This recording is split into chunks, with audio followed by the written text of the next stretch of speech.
Dans la deuxième partie de cette série sur les objectifs financiers de 2024, je vous propose maintenant de parler de l'organisation. Hey, wait, turn this shit up, man. She nasty, wanna get with your boy cause I'm flashy.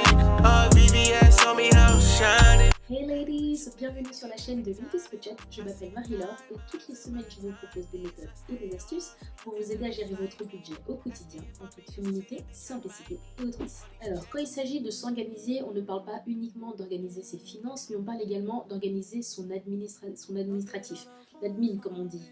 Et en général, c'est ce qui pose le plus souvent de problèmes dans les foyers, c'est que tout ce qui est administratif n'est pas correctement organisé et n'est pas traité régulièrement. Pourquoi j'ai voulu faire de cette vidéo un élément important de la série objectifs et comment fixer ses objectifs financiers en 2024, parce que exactement comme lorsque vous avez du désordre chez vous, vous ne pouvez pas vous concentrer facilement et vous ne pouvez pas voir les choses de manière claire si c'est désordonné à l'intérieur de chez vous.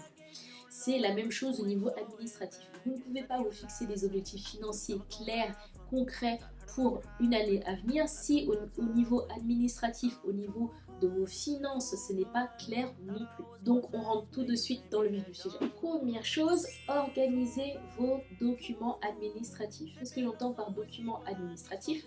Il va s'agir en fait de pouvoir récupérer tous les documents papier que l'on a, les documents importants également que l'on a en version papier et les mettre en version digitale. Donc ça veut dire les scanner et les stocker. Le mieux, c'est de les stocker sur un disque dur externe que vous conservez chez vous, à un endroit bien précis.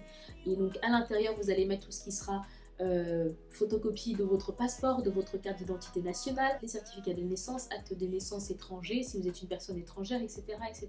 Au niveau de vos relevés de compte, la même chose. Alors pour les personnes qui ont des banques physiques, vous recevez, je pense maintenant, on reçoit par, je sais plus si ça se fait encore, mais normalement on reçoit toujours des relevés en version papier par courrier. Le mieux c'est de digitaliser ça ou alors de demander à votre banque, si c'est possible, de vous les envoyer par mail. N'hésitez pas à les digitaliser et à les organiser dans un dossier spécifique. De même pour tout ce qui sera les documents que vous recevez lorsque vous faites un prêt ou lorsque vous faites un crédit à la consommation. Souvent on reçoit ces documents-là, ce qu'on fait c'est qu'on les signe, on les renvoie et on les oublie. Erreur fatale. Très souvent à l'intérieur, il y a toutes les conditions justement un petit peu pourries là, qui peuvent nous pourrir la vie lorsqu'il nous arrive un pépin. C'est souvent indiqué dans ces contrats-là qu'on ne regarde plus et qu'on met totalement de côté. Donc vraiment, digitaliser un maximum ce genre de documents-là. Et en plus de ça, si vous recevez également des échéanciers de votre prêt, de votre crédit, je pense que c'est quelque chose d'automatique.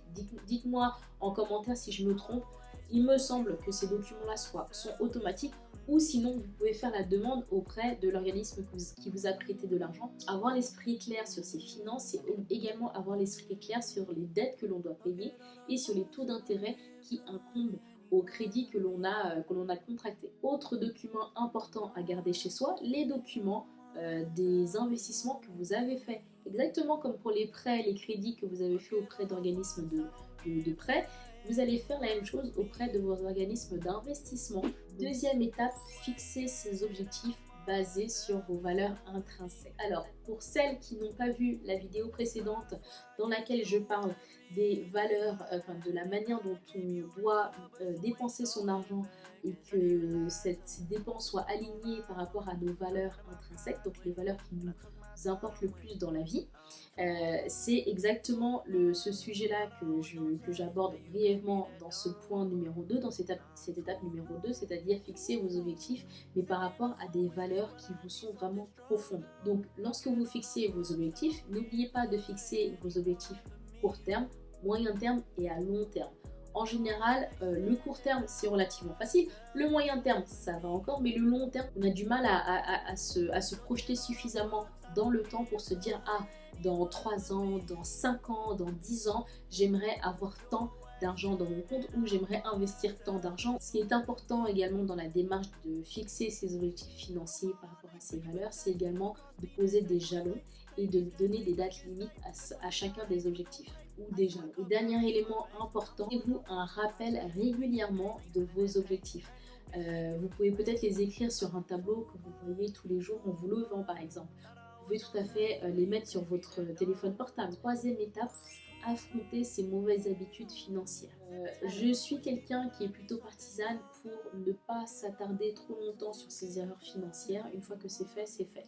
Mais par contre, ce qui est intéressant, c'est d'observer pourquoi on a fait ces erreurs financières-là et à quel moment on les a faites et est-ce qu'il y avait un contexte particulier. Donc ce que je vous conseille de faire, vous allez pouvoir les lister, vous allez écrire en face les actions que vous pouvez mettre en place et que vous devez mettre en place pour briser ces mauvaises habitudes financières et sur une autre colonne, écrire les nouvelles habitudes que vous souhaitez développer pour cette nouvelle année. Je vous donne un exemple. Vous avez tendance à trop dépenser dans votre budget alimentation. Allez faire vos courses avec une liste d'ingrédients à acheter par rapport à des menus que vous avez composés juste avant d'aller faire les courses. Ou vous faire des challenges mois frugal dans l'année. Vous pouvez vous faire 1, 2, 3 mois, 4 mois frugal dans l'année, ce qui vous permettra du coup d'économiser, de ne pas dépenser plus que le nécessaire. Si vous vous posez la question de ce qu'est un mois frugal, je vous mets en lien ici ou ici la vidéo que j'ai faite sur le mois frugal que moi j'ai fait l'année dernière. Quatrième et dernière étape, et non des moindres, c'est suivre vos dépenses. Alors, pour ça, vous allez prendre vos relevés bancaires sur les 3 derniers ou les 6 derniers mois si vous en avez la force, mais au moins les 3 derniers mois, et voir quel type de dépenses vous avez faites l'année dernière sur le dernier trimestre. Ce que ça va vous permettre de faire, c'est de voir exactement comment vous dépensez, quelles sont vos habitudes, vos bonnes habitudes et vos mauvaises habitudes financières quand il s'agit de vos dépenses du quotidien. Deuxième étape, vous allez également suivre à partir d'aujourd'hui les dépenses de votre quotidien. Sur 30 jours, ça c'est important d'avoir une date limite, c'est de se dire ok, pendant les 30 prochains jours, je vais venir marquer chacune des dépenses que je fais au quotidien. Attention, ne faites pas cette démarche-là en vous jugeant ou en vous restreignant, parce que sinon ça fausse totalement la donne. Il faut que ce soit vraiment un reflet de la réalité, de votre style de vie. Pour celles qui veulent utiliser du papier et un crayon, c'est super facile. Chaque fois que vous rentrez chez vous le soir ou chaque fois que vous êtes à l'extérieur, si vous avez un carnet avec vous, hop, faites une petite dépense, vous la notez.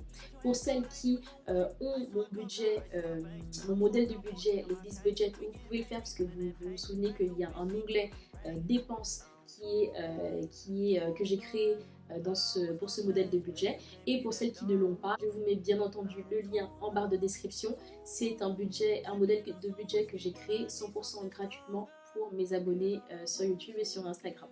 Donc n'hésitez surtout pas à télécharger ce modèle de budget et il vous permettra sans problème de pouvoir créer votre budget et de suivre vos dépenses au quotidien. Et voilà, c'est tout pour cette vidéo. J'espère qu'elle vous aura plu. J'espère que les informations que je vous ai données vont vous aider pour cette année 2024. On en est qu'à la deuxième vidéo de cette série sur les objectifs 2024. Donc surtout, abonnez-vous à ma chaîne et activez la cloche de notification pour ne rater aucune vidéo de cette série qui va être hyper importante pour cette année. Suivez-moi également sur Instagram et partagez cette vidéo au maximum. See you ladies.